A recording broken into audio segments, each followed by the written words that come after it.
Hello, everybody. It was all a dream for UConn as they cut down the nets last season, and your broskies in basketball are staying out on the Beast Coast to preview UConn and the rest of the Big East. Recording live from somewhere, this is One and Done. Get out the insurance cards, get out the copays. The office is open, my friends. Brought to you by drroto.com. It's time once again for everybody to come aboard that Green Screens Media train. Welcome to the One and Done Big East preview powered by drroto.com. I am your humble host. My name is Jay Heinrich, the conductor of the aforementioned GSM train. Find me on Twitter, X, whatever you want to call it, Elon's hellhole, at Dr. William Cannon. Let's jump right to El Capitan himself. He's the captain of the Green Screens Media ship. Follow him on X at MC Holland34. The OG Money Mike, that is Mr. Mike Holland. What it do, baby? What it do? Less than 3 weeks, boys. Less than 3 weeks till we get busy with it after a long off season. It's going to be nice to get some hoops in. We got secret scrimmages going on. But I just released a top 25 on drroto.com, my top 25. So got a few hot takes in there. Check that out. It's free. Why not? And then also sent out my final top 300 transfer board. I thought my final one was a few weeks ago, but then the whole Jose Perez deal. Final. It's just the final of finals. Not the Fairfield stuff, but I don't have anybody on Fairfield in the commitment list. So I think we're good to go. But yeah, man, I'm excited. Let's get it popping. Last in the intros, but of course, first in our hearts, he is the Baron of Bread of Green Screens Media that you can find in those Twitter streets at Fantasy Nav. He is Eric the Blue. That's Eric Romoff. What's happening? Man, I will keep it brief. Like Mike mentioned, we are at 20 days. We're barely at 20 days left until this season tips off. So we are counting down our top 20 returning players. Drop number 14 earlier today. Go check out all of those. Those are all in a playlist on our YouTube channel. And while we are winding down our conference preview season, again, we are talking about the Big East tonight. We're going to be kicking off a betting preview show. We're going to get our DFS shows coming up and down. So look, while these previews are starting to wind down, the content never sleeps here. And good thing it doesn't, because Kalen is back. Yeah! Kalen put it right in my veins. Kalen's been here rocking with us for these last few shows. And this is the day it pays off because Kalen is a member of the Nova Faithful. Let's go, Cats. Ready to talk some Villanova. Got to be nice. Yeah, you are here on the right night, Kalen. Of course, you have been here for a while. Like Eric said, we appreciate that. Jumping into the comments. You too should jump in the comments and hit those like and subscribe buttons here on the YouTube channel. Follow everybody on X. Follow at Get Green Screens on Twitter and YouTube for the Green Screens Media page. Follow at One and Done CBB on X for the show page. Follow at Get Green Screens on TikTok too. The top 20 is rolling over there as well with our guy at The Real Napier. Chris doing some on-camera stuff for us now, hopping into that. Pardon me. Getting choked up talking about our guy Chris, man. He's just doing such a good job. Oh my God. But make sure you follow at The Real Napier as well. All right, let's get to it.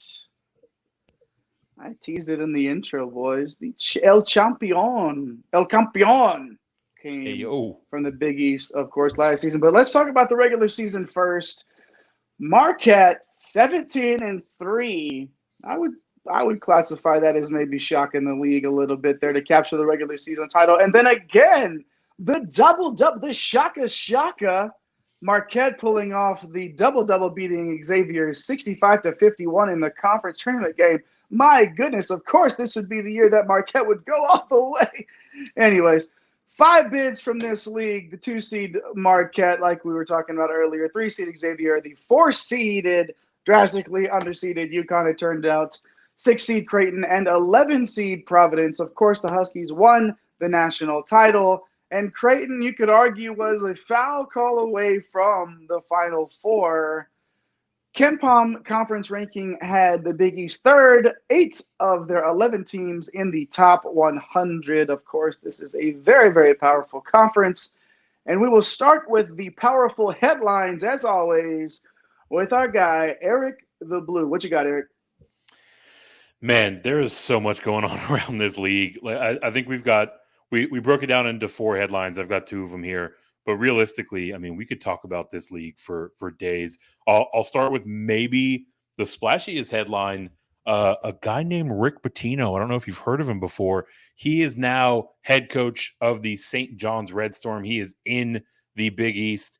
Look, St. John's moved on from Mike Anderson. It's kind of a tumultuous ride for him in his tenure with the Red Storm. Pitino comes in and absolutely reloads this roster, right, top to bottom. So the question is, St. John's was, kind of riding the struggle bus there for a while, with Pitino coming in, bringing some stability, with him bringing in an entirely new look to this roster. How quickly can the Red Storm bring it all together and really see that performance tick up on the court? And then kind of zooming out a little bit further, there's a legitimate question as to whether or not there's a talent gap in this conference, right? Last year felt a little bit more balanced, right? Any team could, really show up on a given night and give someone else a run for their money. This year it feels like this league is super top heavy, right? There are several, Final Four national title caliber teams within this league, and it's not quite as readily spread out, right? So that's how we look, a little less than 3 weeks heading into the season. Obviously, when the ball gets tossed up in the air, anything can go and can change that. But where we sit today, it looks like there are some monster squads in this league. And we're definitely going to get a little bit more into St. John's roster coming up soon. But Mike, I wanted to come to you first before we moved into talking about these rosters. What's on your mind for the Big East? What's on my mind is Eric is burying the lead here. UConn, encore. What are they going to do? Old Do you want to encore? Do you want more? Of course, that is big news, but it's always big news. You want to know what the champs are going to do, right? You lost Sanogo, Jackson, Hawkins to the draft. Naeem Aline went to the portal. Calcaterra, one of our favorites, graduated.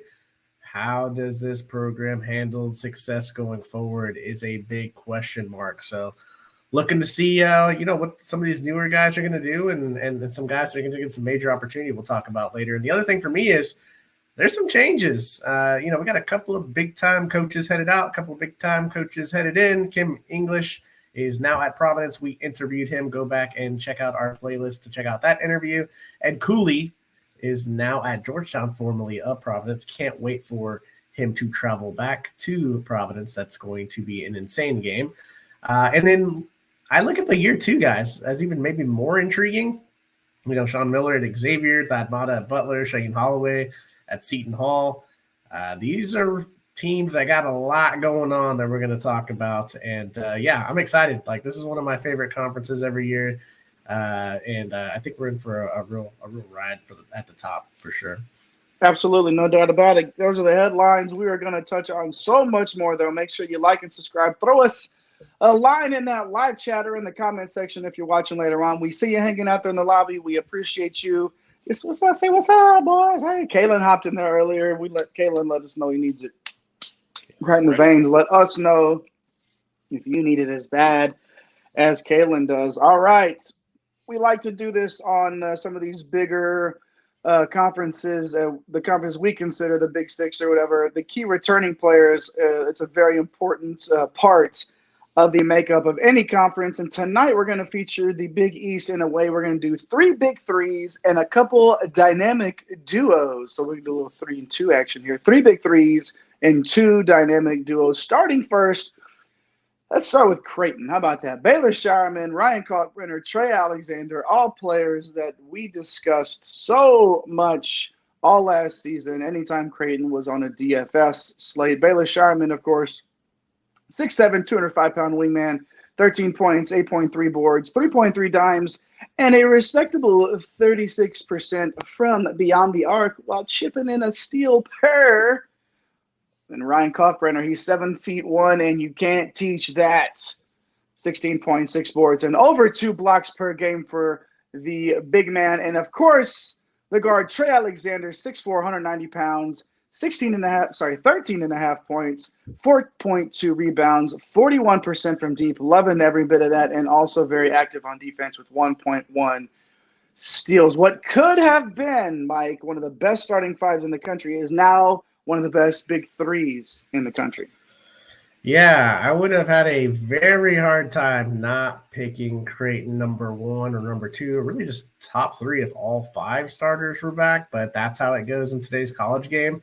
We're talking Ryan Nembhard heading to Gonzaga. Arthur Kaluma is now with Kansas State. But what you look at when you get these guys returning, right, you've got experience, and you got some of the top players at their respective positions. I mean, Shireman, we've been gushing over for the past couple of years, came over from South Dakota State. He played very well in his first year with in a big-time conference. So he's one of the more versatile offensive weapons in the country. His ability to shoot, rebound, pass, he is just a total package. Alexander, he's about as underrated as it gets on the national scene. He's a really good scorer, excellent outside shooter. And then Kalkbrenner, I mean, he's been the key to their defense, obviously, and he's a 2-time Big East Defensive Player of the Year. He's up to scoring. I actually led this team in scoring last year, which was kind of crazy and a reason for their ceiling. We're going to talk about some additions that could be the difference here with them losing Nembhard and Kaluma and these guys that are potentially coming in to have a positive effect and keep that ceiling alive. Yeah, I think Kalkbrenner did play at his ceiling last year, and it'll be interesting to see if he can repeat that performance for sure. Let's move on now to Marquette, the Fighting Shaka Smarts, Tyler Kolek, Cam Jones, and Oso Ighodaro, of course, the returning stars for Marquette. Kolek is a 6'3", 195-pound guard, averaging 13 points, 4 boards, 7.5 dimes. You love to see that, while shooting 40% from 3 and 1.8 steals. Like our guy Eric likes to say, he can chip and he can dip, and so can Cam Jones, 15 points on 36% from 3. The 6'5", 200-pound guard also averaged 1.4 steals. And Oso Ighodaro, 6'11", 235, averaged 11.4 points, 6 boards, and 1.5 blocks per. Another fantastic big three in this conference, Eric. All these guys took a massive step forward, but it'll be interesting to see now what they do as the hunted and not the hunter. Yeah, it's kind of it kind of goes under recognized with UConn cutting down the nets. This was an awesome Marquette team last year. Nobody expected these guys to accomplish what they did over the course of last season. Certainly not any of our University of Texas faithful here on the One and Done show. I'm usually the one banging the drum for Marquette, and we'll keep that theme alive. It really starts with Kolek, right? He flashed a bit in the previous year. There was a lot that he was able to accomplish last year, and really took his game to an entirely new level, right? Just far more consistent in those peak performances than we saw in previous season. And now we're talking about a guy that's got himself in the conversation as one of the better two-way point guards in the entire country, right? So definitely excited to see what he does as he heads into another season for Marquette. For Jones specifically, like his ability to score the basketball was just crucial for this team at times, right? Like he's certainly a guy that can stretch the floor, but given his size, like he's got no problem putting his head down and really collapsing the defense as he heads towards the bucket. And then lastly, Ighodaro, he was really the X factor, right? He's going to be critical in them controlling the paint on both ends of the floor. He does a lot of things for them. Really the story for him was he needs to stay out of foul trouble, but when he's out there, he's hyper efficient around the rim, right? So this three, this is a core that helped them put up those accolades you talked about at the top of the show tonight, Jay. And now with them running it back, like there's a lot to like about what Marquette's trotting out this season. You can't help your team if you're not on the floor. So, I mean, if he could learn to cut the silly foul sometimes and be maybe not silly, make smarter decisions. Sometimes you got to make a business decision, gentlemen. And hopefully, for Marquette's sake, he will be able to be a little bit better about those business decisions. Marquette, of course, their star trio returning. Let's move on now to the Natty National Champions, those UConn Huskies, bringing back Tristan Newton, Alex Caravan, and Donovan Klingen, let's start with Newton, the 6'5", 5-pound guard. 10 points, 4.5 boards, and 4.5 dimes on 36% from three. Caravan, the 6'8", 220-pound forward, 9.3 points, 4.5 boards on 40% from three.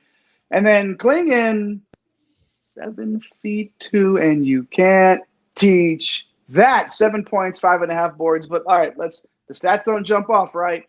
13 minutes per last season, gents. I get it. Klingen and Caravan, they don't necessarily, even Newton, I guess, for that matter, they don't jump off the page as like the biggest names. But these are all guys that have obviously been there and done that and played huge roles. And UConn is going to be obviously a scary team this season again. And these three are a big reason why, Mike. Yeah, it's always nice when you get your excellent playmaker back who can shoot the three. That's always nice. And you have your stretch four that just continues to get better. And then go ahead and toss in my guy and everyone's guy for that matter, Donovan Klingen, who dealing with a little bit of an injury early in the preseason here, but should be healthy for either the start or might miss a game or two. But he is going to be one of the best players in the game when he's fully healthy. I mean, stats don't jump off the page for him and Caravan, but now you're going to put them in, option 1 and option 3 or 4 roles here, and you're going to see the minutes really spike up. So these guys are both going to be very dynamic. They complement each other well. Donovan's that banger down low. Caravan's the stretch 4. And then Newton's going to shoulder more of the primary ball handling because, Andre Jackson, they like to play him kind of at that point forward position. Well, Newton's going to have to handle the ball a lot more. So we're going to see how that affects his game. But he was really, really good at East Carolina the year before. A smooth transition. We talked about the transfer portal. He was the missing link that they needed. And then obviously they have national championship experience and a coach who knows how to put all the pieces together. He showed that last year in Dan Hurley. So, these guys are going to be just fine. They've got a lot of pieces that are added to this roster that are going to really help push their game forward. And, they're once again going to be very, very dangerous. No doubt about it. That wraps up the trios. Couple of those dynamic duos to come up here. Let's start in Providence. Sort of duos out in Providence. Look at the graphics team all over it tonight. Devin Carter and Bryce Hopkins. Carter's the 6'3", 395-pound guard, 13 points, 5 boards, and 1.8 steals last season. Bryce Hopkins, the 6'7", 220-pound forward, 16 points, 8.5 boards, and 36% from three. A bunch of these guys that we're talking about today are just anything above 35%, I'm good with from deep. And a lot of great shooters we've already talked about here, Eric. So why don't you go ahead and dive into Providence a little bit there for us? Yeah, Mike mentioned it earlier in the headline section. We've got Kim English coming in as the new coach here for the Friars. He was kind enough to give us some of his time over the course of the offseason. So check out that show if you haven't already. But both these guys, like, it's not often that you see teams retain their star players when a new head coach comes in. So huge win for Coach English right out the door to retain these two guys. Both these guys were transfers in the previous year. They came in under Ed Cooley, and they really came in looking for the opportunity to unlock their potential, right? So for Hopkins, like, we obviously knew he was talented. He was recruited by Kentucky, so he had that blue chip pedigree that you're looking for, and stepped into a feature role last year. And man, like, he answered the call, right? Like, incredibly versatile on the offensive side. That's really what sets him apart. He's going to be a huge weapon for Kim English heading into this season. And for Carter, like, he had some games where he just absolutely dominated, all over the floor. He's a great defensive player. He's growing a bit on the offensive side, right? He was more consistent with regard to his defensive prowess. So if we see him take that step forward on the offensive side, which, I would assume that Coach English would, fire them up as his 1 and 1A options and really help them both in the development of both their respective games. Like, the sky's the limit for this duo. I'm super stoked to see what they can do for Providence this year. Eric was talking about that Kim English interview, and if you go back, you could probably pick out the moment that he received the text message that was saying one of his players was entering the transfer portal while he's talking to your three broskies in basketball here was quite an interesting thing. But yeah, this is it's going to be good. We'll see what Coach English can pull out there. All right, moving on now. Our second duo, Villanova. Of course, Justin Moore and Eric Dixon. Moore is the 6'5", 210-pound guard, averaged 13.5 points, 3.5 boards, and just over 3 assists per. And then the forward, Eric Dixon, 6'8", 255 pounds, 15.4 points, 6.6 rebounds, and a silky smooth 38% from deep. The 2 holdovers from that Final Four run 2 years ago, Mike. Is this kind of looking like, would you call it a redemption year, for Kyle Neptune now? An underwhelming first year, a couple of veterans that have been there and done it before. What are you thinking about these two?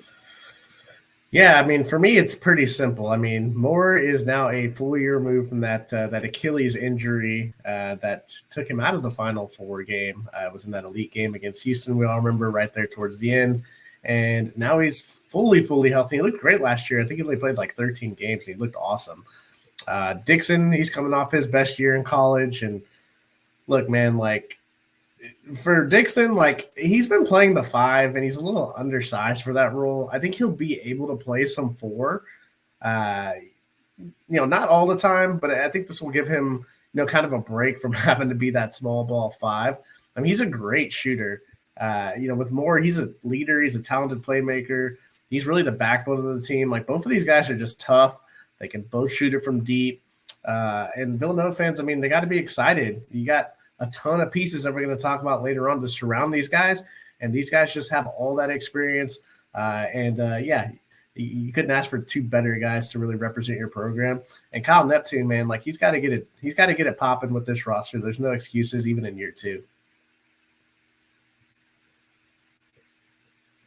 Yeah, I agree. I mean, it's there for the taking, and I think he'll figure it out. All right, those are a few trios, a couple of duos there that we knocked out. Looks like we got somebody in the comments section. What do we got?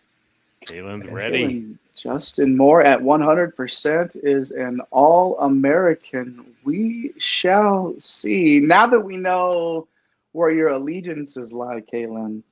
I definitely agree that Moore is awesome. He's great, healthy. But now we know you're a Nova guy, so we'll see. But no,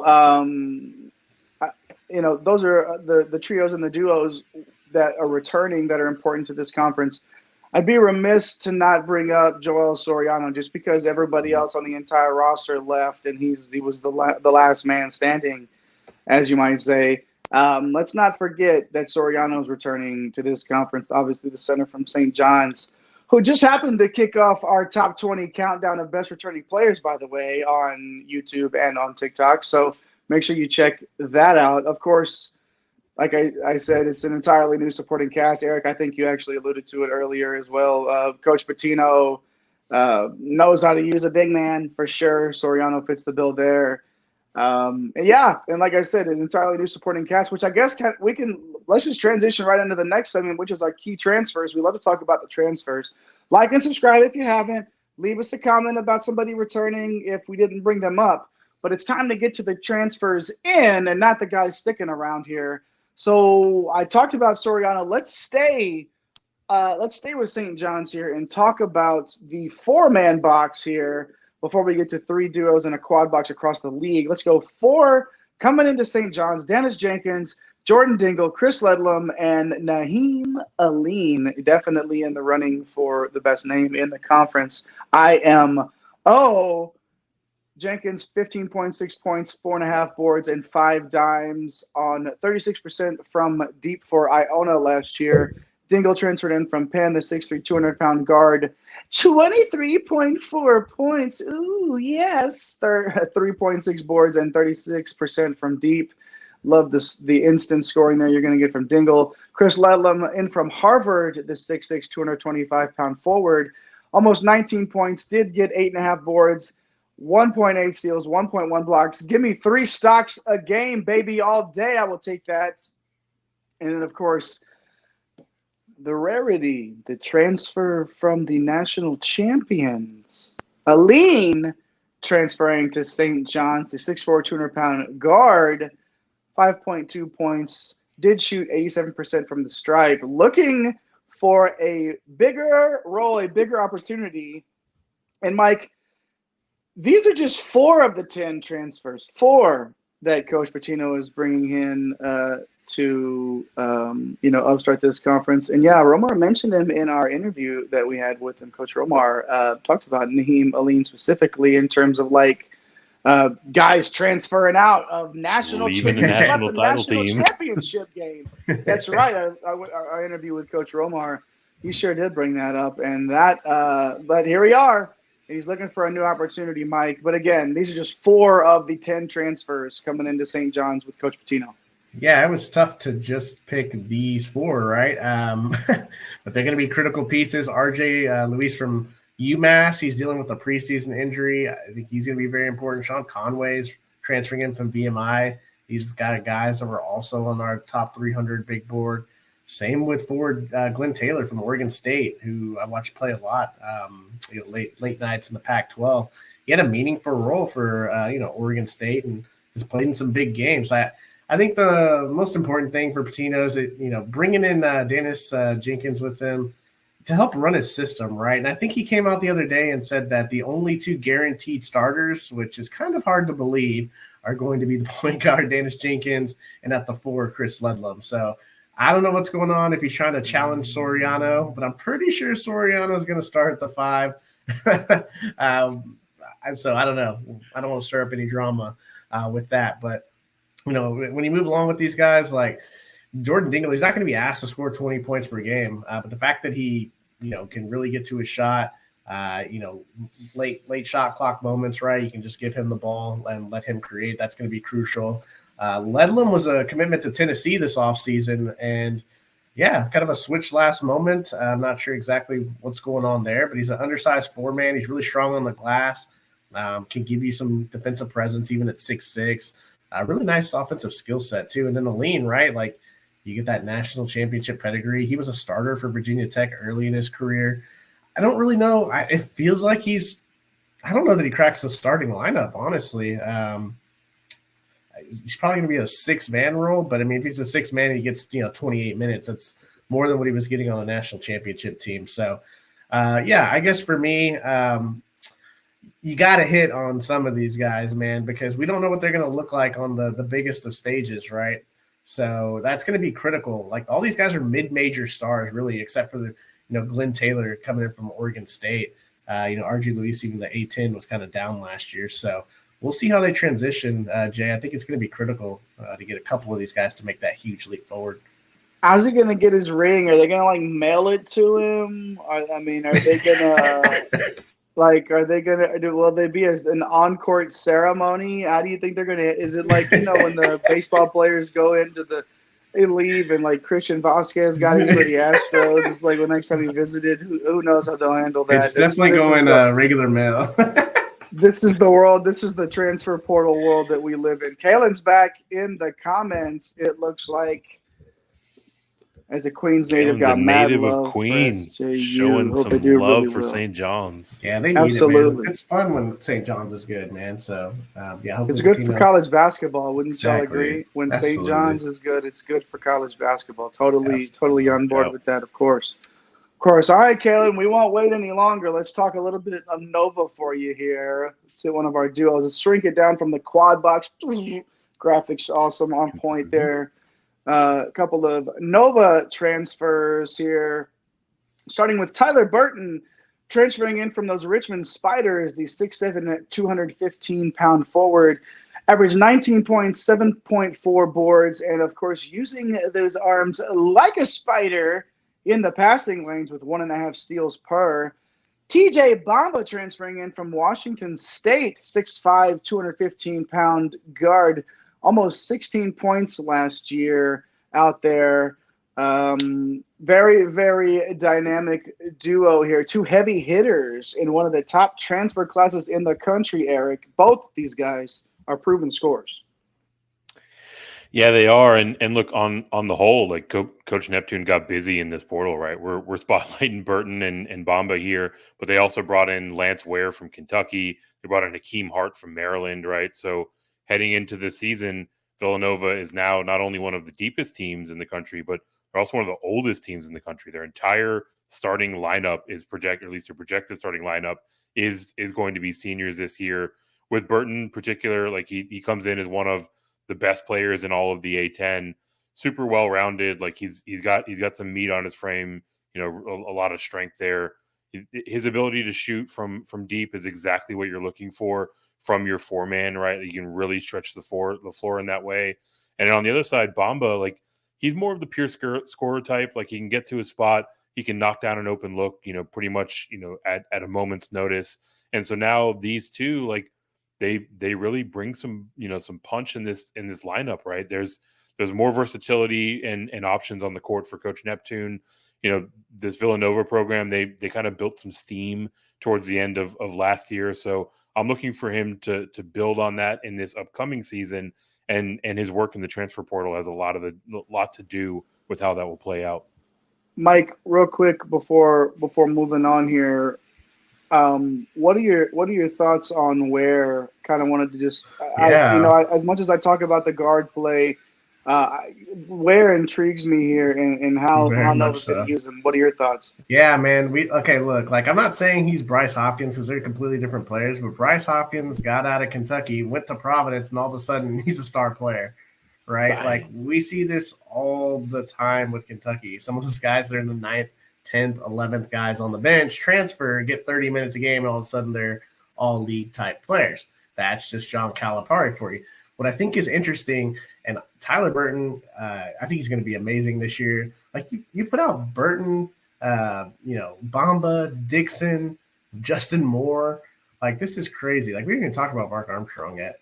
But Lance Ware, his ability to play the 5 and block shots can slide Eric Dixon down. Now he may not start at the 5, but his ability they didn't have anybody that could come in and just log significant minutes at the 5. It's literally just been Eric Dixon. So the fact that he can come in there, bring some athleticism, give you a big man on a pick and roll that you just throw a lob to, and with his athleticism and his size, I think he's an underrated piece in the entire country as far as a transfer. And even if it's 20 minutes a game, I think it's going to be crucial, especially defensively for these guys, but also to kind of move Dixon over to a 4 spot where he can shoot the 3 as well.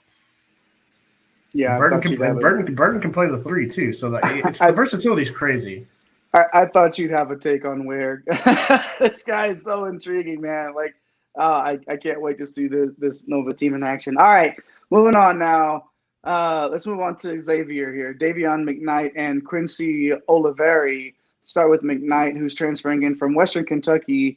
The 6', 195-pound guard averaged 16.5 points, 4 dimes, and 1.8 steals per. Loving the defense coming into this conference. And then Oliveri coming in from those Rice Owls, the 6'3", 200-pound guard, 18.7 points, 6 boards, a steal per game, and 36% from 3 to high-level playmakers in those mid-major ranks, Mike, over the past couple of seasons. Now, basically, coming in, filling in the shoes of one of the best backcourts in the conference a year ago. Yeah. Some pretty big shoes to fill. Yeah, this is the Xavier team that we're going to dive a little bit deeper into. But with the transfers here in the backcourt, I feel a little more comfortable. But, you lose Colby Jones, Sule Boom, Adam Kunkel. I don't know if we want to talk about the mess with Fremantle and Hunter yet, but for these guys to be successful, McKnight and Oliveri, they have to have a smooth transition from the mid-major ranks. So, with McKnight, watched him the last couple of years, just a big, strong point guard. He can really contribute on both ends. He's going to be able to hold up defensively here in this Big East. Oliveri, like Jay, we watched him, man. Rice almost beat Texas, and he was a big reason. He had a big game against Texas. And he's just a great outside shooter. He is not afraid of competition. So I feel like these two guys are going to transition really well. I'm not really as worried. I got some other worries about the Xavier squad, but I think we'll save that for a little bit later in the show. The lights are definitely not too bright for these guys, and we saw Oliveri. Rice, that game went to overtime. Texas had to go into overtime to win that game, and Oliveri was a big reason why. So, yeah, big shoes to fill, but again, these are two talented players for sure. All right, moving on to Butler, Posh Alexander, and DJ Davis. Oh, Posh Alexander. Love talking about him when we talked about St. John's last season. They got up and down so much, and he had his hands all over that St. John's team. And then DJ Davis, no slouch either coming in from UC Irvine. Alexander with 10 points, 4 boards, 4 dimes, 2 steals, just numbers across the board. And Davis averaged 15 points and had 40% from deep as well. Year 2 for Coach Mata, and he decided to hit the absolute full Reese. He walked up to the Nintendo. He got tired of what was going on. He didn't hit the power button. He just hit the reset button. He blew in the game a little bit. I don't know what that hand motion was, Eric, but I think it was blowing in the game. He put it back, hit the reset, and brought in these 2 extremely unique guards via the portal, Eric. It's always fun to see, again, and in another entire backcourt transforming. Yeah, like you mentioned, right? Like this is a Butler team that went 6-14 in conference play last year. So came in, they blew on the cartridge and they hit the reset button. And now because of it, they've got a really solid guard combo coming in, right? Like you mentioned Posh, a player that we absolutely love covering, a guy that just kind of felt like he kept running into a brick wall with Coach Anderson in his time at St. John's. Now he comes in, he's he immediately can step into a leadership role in the team. He's one of the best defensive guards in the entire country. He's a rock solid distributor, right? He's not going to beat you with his outside shot, but he's probably going to come in more as a projected starting 2 guard. DJ Davis on the other side, he's going to open up his offense in shooting. This is a team that was 251st in the country in 3-point shooting. Don't forget that along with Davis, we've also got Jamel Telford coming in. He's a wing from Northwestern, very versatile guy, right? Like it feels like all of the Northeastern is where Telford in. It feels like all the areas where they had the biggest question marks, they've done a really good job of addressing those specifically through the portal, and that has a lot to do specifically with Posh Alexander and DJ Davis. Definitely an impressive duo coming on in for Butler. We got another comment. What do we got? Comments are coming in today. Kalen's back. Oh, man. Why didn't he leave you? The $1 million question. Yeah. Man, I don't know. It's a fair question. We could have gotten that burn this year, but maybe the writing was on the wall. Maybe he kind of got nudged out a little bit. Mike, right. what was your take on that? Yeah, it's interesting. I know that we're going to talk about this freshman class too with UConn is really strong. The writing's probably on the wall, and you don't know. Like NIL could be a factor. Like Patino's a factor, right? Like I get that you just won a national title, but let's not sell that short. Yeah, exactly. So a lot of factors here. I think he's going to get a solid role, which is he only played 12, 13 minutes last year. So getting 25 minutes is basically doubling your role on a team that I have projected 25th in the country to start the season. So it's not like it's the worst, or the weirdest move in the world. But yeah, you would think that he would slot in, but I don't think he would have cracked the projected starting lineup for UConn either. They're recruiting very strong, and they got some guys coming in like Cam Spencer that's hard to keep off the floor. It's a chance that you got to be willing to take on yourself, right, Mike? Even if, like you said earlier, even if he's the first guy off the bench, he's still going to be playing 25, 28 minutes and getting his run. So we'll see. It's definitely that $64,000 question, or probably more money than that if we're talking NIL. For show. All right, let's move on to that quartet of players from around the league, the quad box. Once again, Mike, how about I come to you first with a couple of these guards here. Stephen Ashworth transferring from Utah State to Creighton after averaging 16.2 points, 3.3 rebounds, 4.5 dimes, 1.2 steals, and 43% from deep for Utah State last season. And Cam Spencer, the guard from Rutgers, transferring into UConn, 13.2 points, 3 assists, 2 steals on 43%. So a couple of 3-and-D guys here coming in, looking to be the final piece that puts their respective teams over the top in March, Mike. Yeah, someone order shooting because these guys can shoot. Man, I really want to go off on this Ashworth take here. Look, I know losing Nembhard, I think we got him ranked number 2 on our transfer big board. He's one of the top point guards in the country. I think he's going to do great at Gonzaga. But I think Ashworth fits better with the big 3 at Creighton. The kid can shoot the rock. I just think about when he comes off pick and roll with, maybe a Baylor Shireman, the pick and pop game, or a pick and roll with Kalkbrenner. Like, he's going to have so many shooting. If him and Kalkbrenner at the top of the key, and then you have Shireman and Alexander in the corner, and then probably you're going to have Mike Miller's son in the other corner. Like, how many corners are there? There's just going to be open shooters all over the place.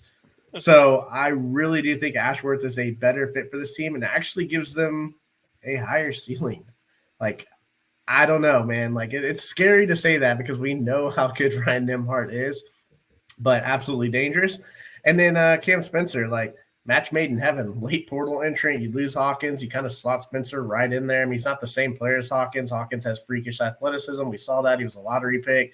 Even though he does average a couple of swipes, he's underrated defensively. I think he's a great, like, one of those need fits for Coach Hurley. So yeah, both of these guys, like, on the national top 10 scale here, like, I feel like these are the two of the top 10 biggest, like, transfers to watch this year as far as fit and what they can do to unlock their team's potentials this year for sure. Yeah, no doubt about it. See, we got a comment, but I wanted to clear off this quad box first. We're going to get to you, Thomas, in a second. But Eric, I wanted to come to you first. Let's talk Josh Oduro and Jaden Epps. Of course, Oduro coming in from George Mason, the 6'9", 240-pound forward, averaged 15.6 points and just under 8 boards for George Mason, heading to Providence now. And Jaden Epps coming in from the Fighting Illini to Georgetown, the 6'2", 190-pound guard, averaged 9.5 points. So, Eric, two players now on the opposite ends of the spectrum as far as expectations, but nonetheless, these guys are going to impact the conference. Yeah, their expectations a little bit different. I think it has a lot to do with the roles that they'll play on their respective teams, right? I'll start off with Oduro. He's really going to be he's going to be the key to unlocking the upside for this Providence team. He's a 5th-year guy. He's been one of the top forwards in the A10 over the last couple of years. We talked about Carter and Hopkins earlier in our key returning stars, but Oduro comes in. If he can contribute for them on the defensive side, if he can clean up the glass for them. If he can be a double-digit kind of guy in addition to his defensive contribution, that's the formula for this Friar team to potentially punch their ticket to the dance again. So we're keeping a close eye on him. And then with Epps, it's really opportunity for this Georgetown program that's entering a rebuilding phase, right? Ed Cooley's come in. This is the first year of what will be probably a several-year rebuild for Georgetown overall. But Epps, this is a guy that's dropped 46 before, right? Like, the upside is so present with this player that if he can just get some more time on the court, like, he's absolutely a breakout candidate. He's a real nice building block for this rebuild that might take a little while to get going. And now in this program, like, he's got all the opportunity that he could really ask for, right? So, I mentioned that 46-point game that was in a secret scrimmage, right? So, Georgetown has got a long road ahead of them is really the point, but ultimately Epps is a foundational piece in what will be a real rebuilt program for them. All right, let's why don't we jump in the comments here? Thomas had a question. What do you think about Marquette not hitting the portal? Well, I look at it this way, right? Like, Shaka Smart, I mean, we're obviously Texas fans, so he's really unique at recruiting high school talent. And I think what he's done with this program in a short amount of time, look, you really only lost OMP. There was a chance that you were going to get all 5 starters back. So I think, obviously he wants to kind of build and develop his own team. I think there's some interesting sophomores on this team. Like David Joplin's going to slot in and play that 4-man where OMP was. He's going to give you better shooting, maybe not the defense that you were going to get. He's bringing in 4 freshmen, but this sophomore class, we really didn't get to see a lot of. Like Ben Gold, he's an interesting big man, 6'11", only played 8 minutes a game. I think he's got some talent. Chase Ross, it can be a pest on both ends of the floor. He's got great size. I mean, average 5 points per game in 16 minutes. So, Shaka kind of does his thing, right? Like we watched him many a times, build his roster through recruiting. Obviously, the transfer portal wasn't as prevalent as it is the last couple of years, but yeah, I'm okay with just building your team. If you can hold and you can retain your players, and that's what a lot of mid-major teams struggle with, right? It's like holding on to your players. So get to one of these prime conferences, and you're able to build your team and keep the guys on the roster. And Jay, you can speak to this, right? Like guys love to play for Shaka Smart. Like you can never take that away from him. Like you can take away the, I don't know how many years it's been since he's gotten out of the, the second round, but it's one of those things where guys love to play for him. There's a short list of coaches in the country that you could be like, I'm not surprised he didn't have to hit the portal, and Shaka is one of them. Like I ride Shaka because of the one shining moment year where he's got the hands over the head, losing to the 15 seed. And like, it just didn't work for him at Texas. But one thing that you never, ever heard was that he was not loved by his players. And like you said, they want to play for that guy. And they're playing for him in Marquette. It's obvious, right? Like the regular season title, the conference tournament win, like it's big stuff. It's not by accident. I'll just say that. Shaka's a great coach. So, all right, there's the quad box there of some impact players transferring in. Thomas, thanks for dropping a line in that live chat. We appreciate it. Caitlin and Thomas hitting it big tonight. We appreciate that. The rest of you, make sure you drop us a line, whether it's live or in the comment section afterwards. Let us know what you think. If we missed anything, we'll take it. We'd love to hear from you. Let us know. Get in that comment section and like and subscribe.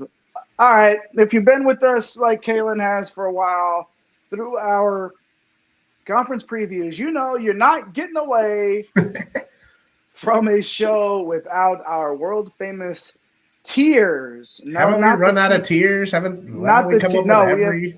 have not. We're out east. We got the Big East theme. We got a good one tonight, a good theme going tonight. And it's not the tiers that DePaul fans are going to be crying at the end of the season. No, the tiers as in levels of the conference, as we always do. So the tiers tonight, we figured we would go East Coast restaurants. Okay, that top tier, right? Famous, famous. Let's go NYC Steakhouse. We'll go Peter Luger.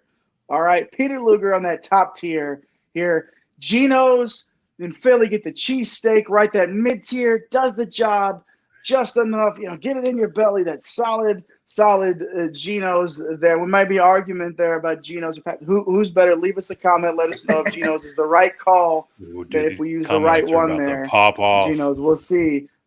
I hope they do. But then that lowest tier here in the Big East, we'll call it the hot dog cart. Maybe it's Billy's hot dog cart somewhere in New York City. Who knows? But that'll be our low tier tonight for this conference. All right. Like we talked about earlier, some heavy hitters at the top right there. Providence in the middle. And then, down at the bottom there, DePaul, Georgetown, and Seton Hall already aligned in their respective tiers. However, there's a few teams that we have not ranked. Villanova, let's get Georgetown. Wait, hold on. You got DePaul. I'm looking up there for.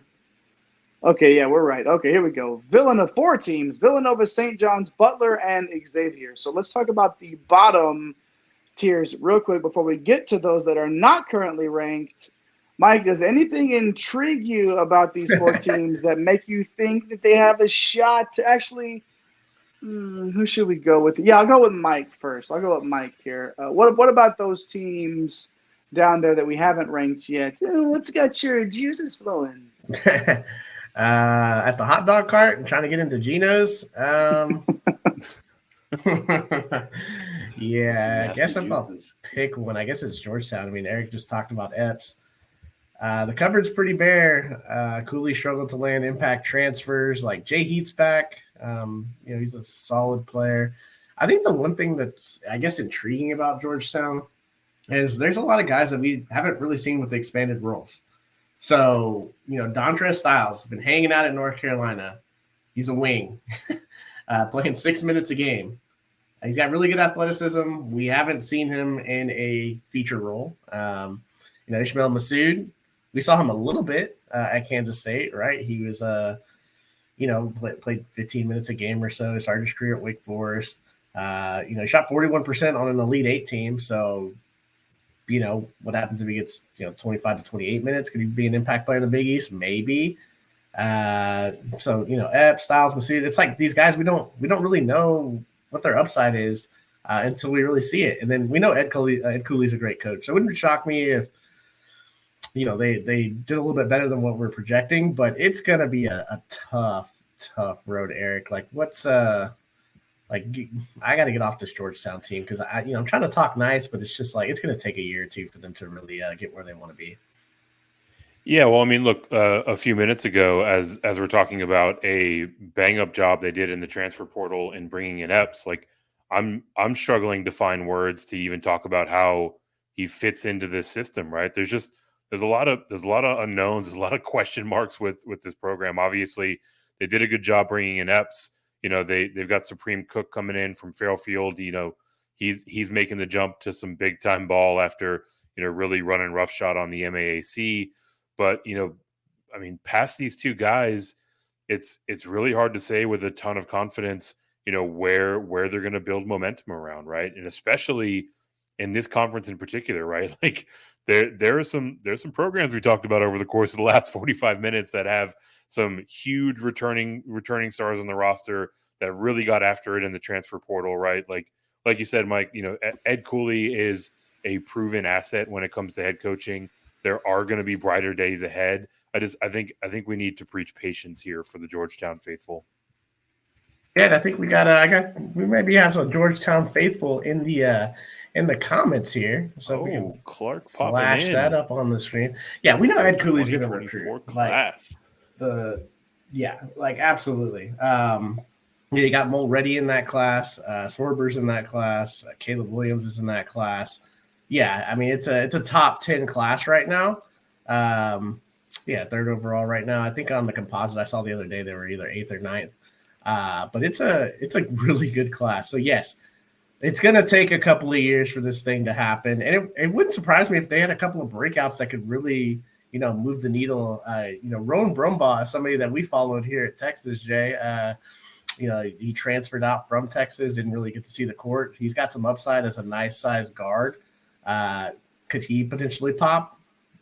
Maybe, right? But I think it's going to take a couple of years, and a Georgetown faithful should definitely give that to Cooley, right? Like get these highly rated recruits in, maybe get Epps to pop, maybe get Rowan to pop, and then all of a sudden you got something cooking for the Big East. But for this year, yeah, unless they get 3 or 4 of these guys to really break out, it's yeah. That's just good in that cast. Now, shout out to Clark dropping in that live chat and dropping us a line. Be sure to drop us a like and subscribe as well, Clark. If you could, do your part in the Green Screens Media universe. We would appreciate it. Thanks for hopping in there, Clark. Good to see you in that chat. All right, quick thoughts on DePaul, Mike, and then we'll go to you, Eric, on Seton Hall. So, Mike, how about you first with DePaul? Oh, say something nice about the ball. Here we go. I like Coach Stubblefield, man. Like, it's just tough, right? Like, you got all these super teams right now up at the top.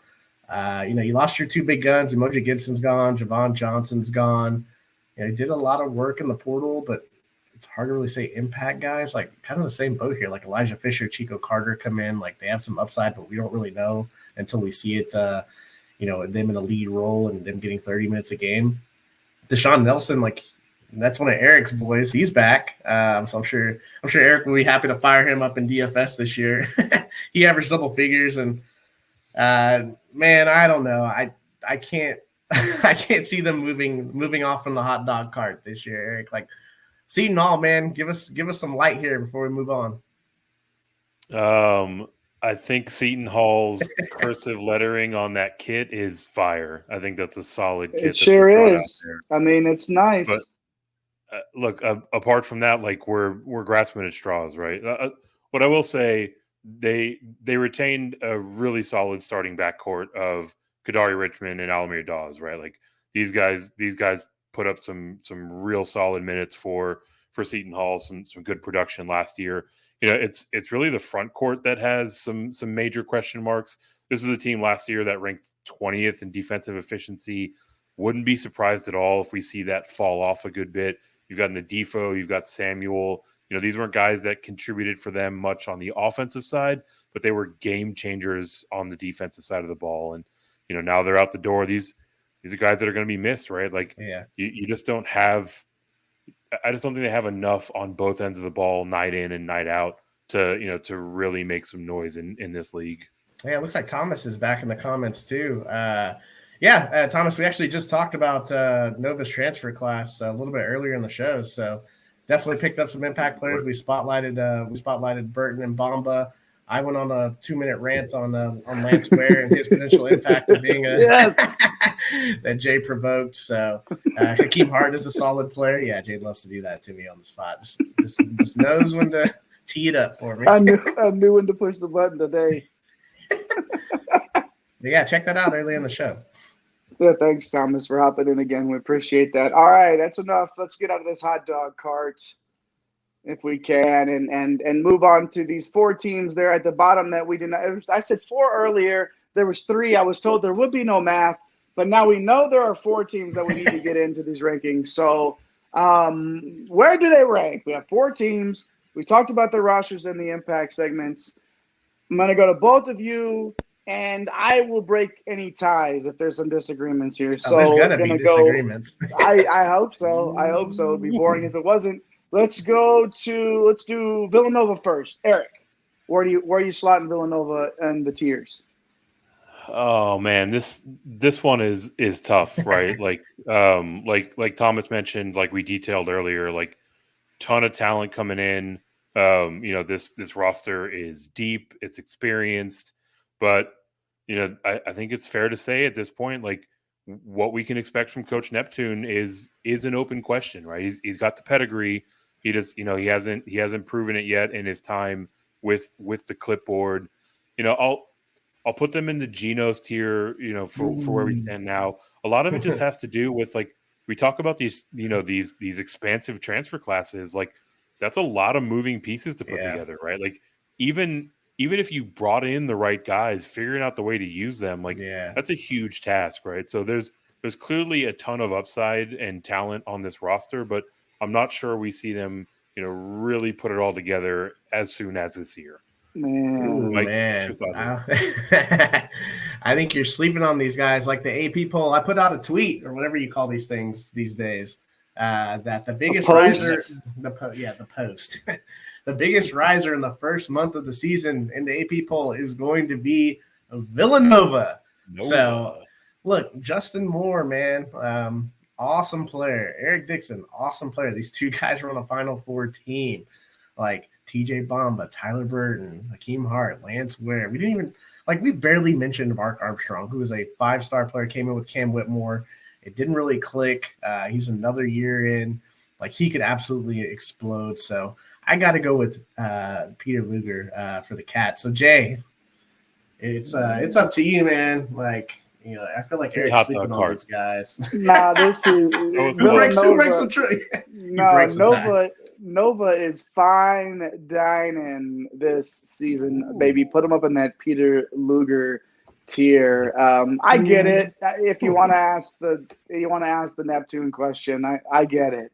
But there's just too much talent that they've shown, what we see in that roster this preseason, not to put them up at the top. Peter Luger it is. Nova, in the top tier. All right, how about let's do Butler. Mike, I'll start with you on this one. Oh man, Butler with that. What did you say, Eric? The Nintendo game full reset. Yeah.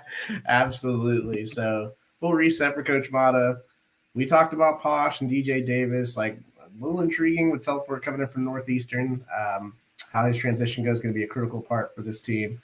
But outside of that, man, like I'm not in love. I'm worried about the bench, the depth, a full reset. Like this is like an entirely different roster. So for me, a little hot dog cart, Eric. I mean, come on, you got to be with me on this.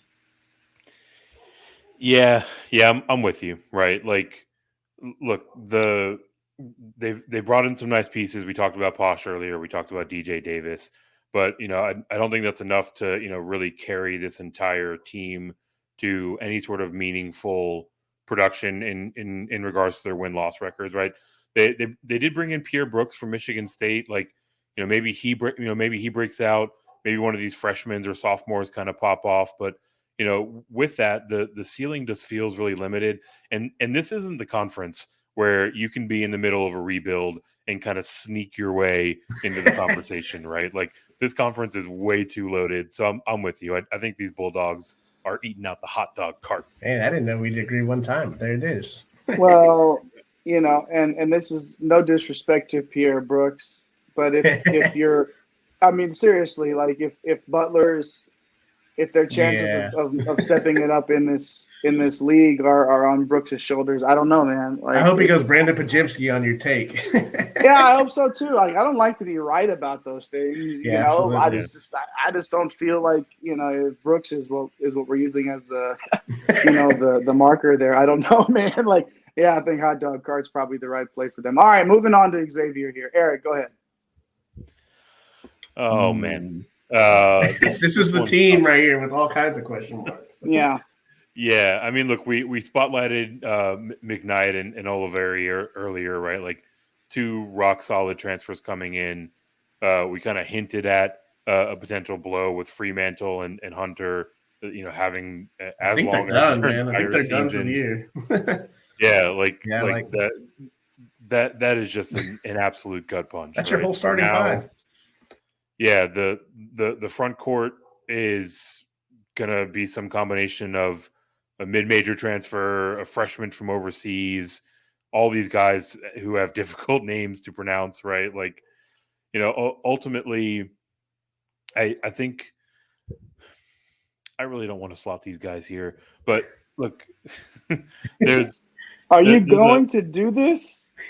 There's a lot of question marks around this team. Like, there might not be a more crucial player than Gitis Namiska. There we go. We got a Gitis Namiska reference on the show. Choking over these names here, but ultimately with Fremantle and with Hunter now out for the season, that's just kind of a death nail for this team's outlook. So for me, I'd have them down in the hot dog cart. Wow. What are the 3 seed last year? Now in the hot dogs. Wow. This is not last year's team. Yeah, I get that. I mean, Mike, come on. Talk me off of this. Coach Miller, man. Come on, Jay. You're a Coach Miller fan. He's fantastic. He's going to figure out the holes. He's going to be able to pronounce the names of his players correctly. That we're going to struggle with. And we didn't talk about Desmond Claude, who apparently has looked really good this preseason and looked really good in flashes last year. He's a guard, great size, can really play. He needs to break out. Some foreign guys that, I mean, I don't know. Like, what's Namiksa going to be? Like, he's not a young player, so that's nice, right? Like, it's not like you're just putting an 18-year-old freshman out there. Yeah. He's got some experience in pro ball. We like the backcourt that's coming in. We feel like they can kind of handle the rigors. So I don't know. I trust Coach Miller. Like, I got to put them. I just don't see them. They have more upside than DePaul, Georgetown, Butler, and Seton Hall to me, Jay. Like, so I'm putting a Geno. So that's where I'm at, Jay. Break this thing. No, that's the argument that I wanted to make was when you look at the ceiling of what's still there. I I think that you have to definitely consider Xavier.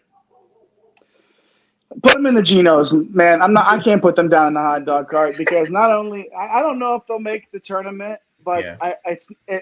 And I'm going to bring this up again. It's not like it's North Carolina that made it to the title game and that missed out. This is with a talented roster. This is a legit, like, these are two big injuries, and like I don't know, but I just feel like you're right, man. Like,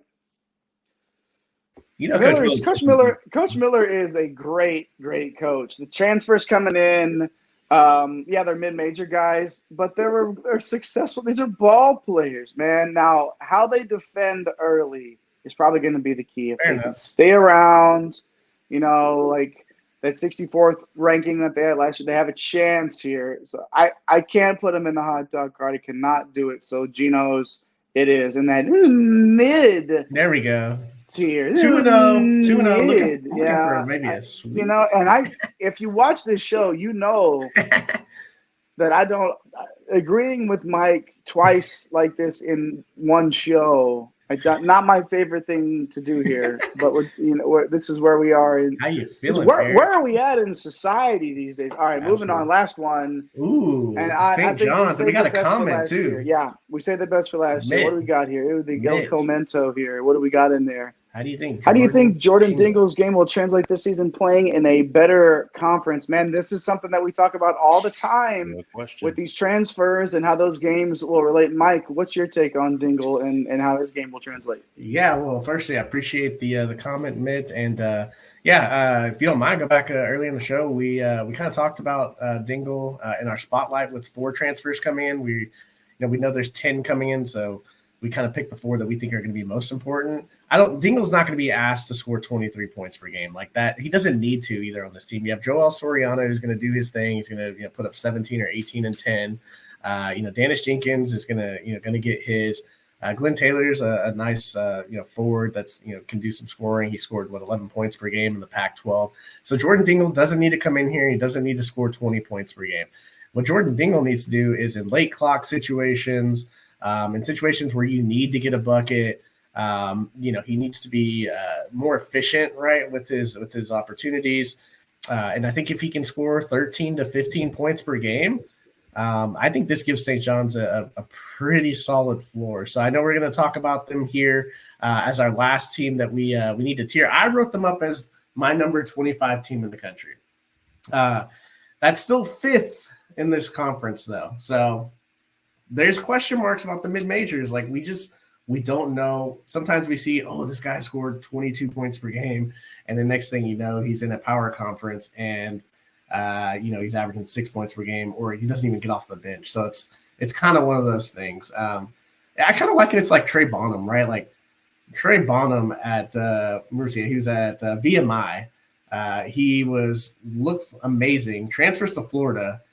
Can't really get off the bench at Florida. Now he's transferring. I believe he's going to Chattanooga.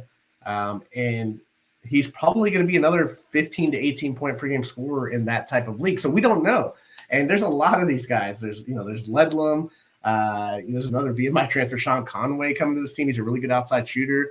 But how's he going to, is he going to be able to get his shot? Like Dan Sheehan's probably going to have to set him up. I'm going off on a rampage right now on St. John's because this is the team that probably is the one with the biggest question marks, but the highest ceiling, I would say, right, guys? So for me, because of that, I'm going to have to put them in the Genos category. I just look at those 4 teams at the top, right? And they don't really have to answer as many question marks, and they have proven talent in this league. So, Eric, where are you at, my man?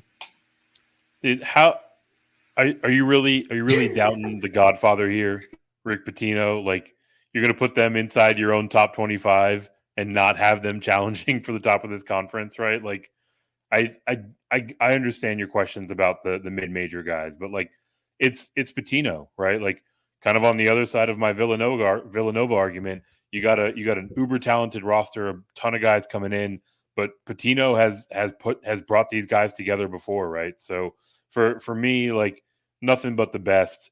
Respect to Pitino himself.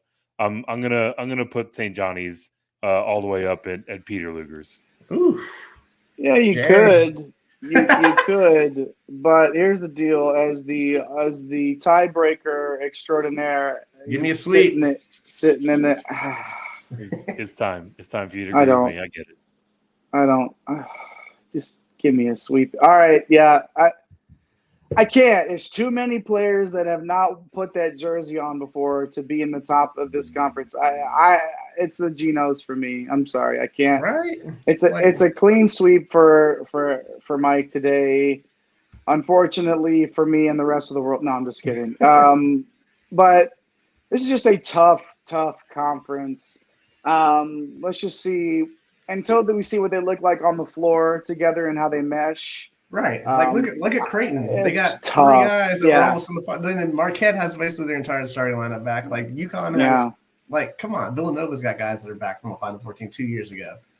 That's all I'm saying. These returners, yeah, like it's so hard to do this, and it's the age that we live in, right, with the transfer portal. But either way, let's lock it in there. The final tiers, East Coast style, of course. Peter Luger tier up at the top. We've got Creighton, Marquette, Villanova, and UConn. Again, in no particular order here. Creighton, Marquette, Nova, and UConn.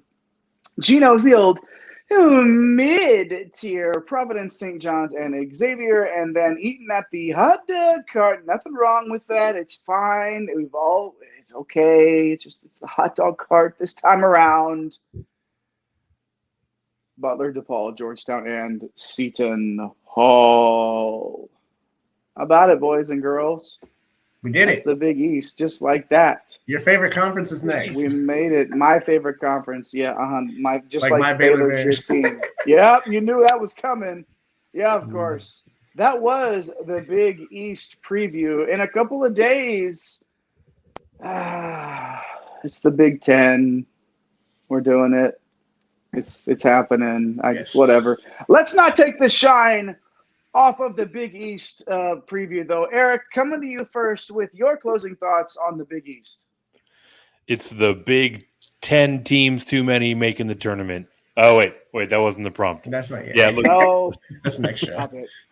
The Big East is going to be a really exciting brand of basketball yet again, right? Like we talked about off the top, probably not going to be as competitive top to bottom. I think that has more to do with the teams up top getting better over the course of the offseason, right? So there are going to be some real heavy hitters in this conference, maybe a couple of teams that come up and surprise. And, I mean, don't look now, top to bottom, this might be one of the best coached leagues in the entire game, right? Yeah, no doubt. If nothing else, like the X's and O's are going to be sharp. We're going to see some competitive games.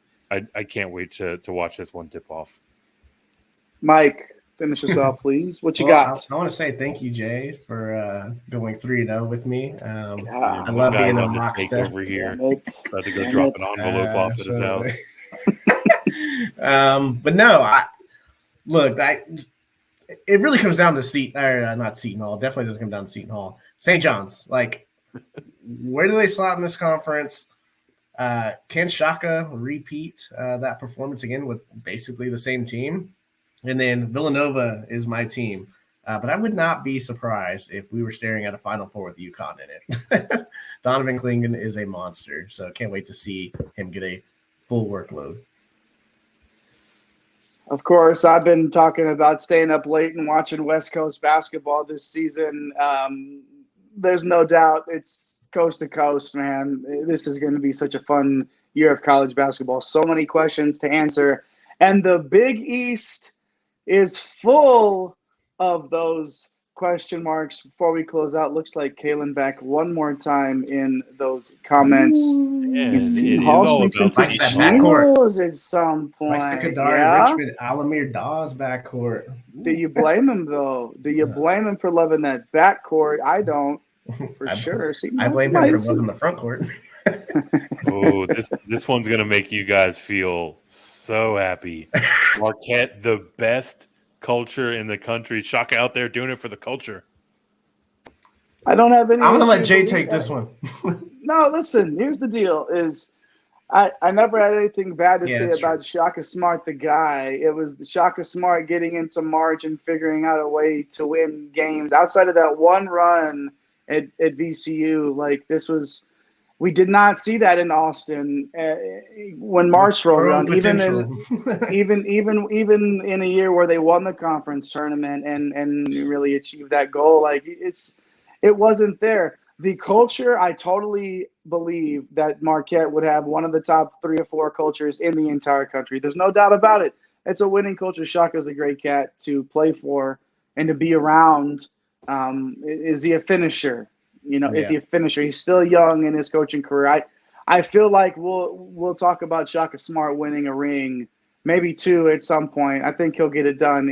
I don't know if they're there yet this year, but definitely the camaraderie that they built over there, that atmosphere at Marquette. No doubt about it. No trouble believing that. Thank you to our everyone. cats in the comments, Mitt, Clark, Thomas, and of course Kalen, who is always hanging around. We appreciate that. Big Ten in a couple of days, of course.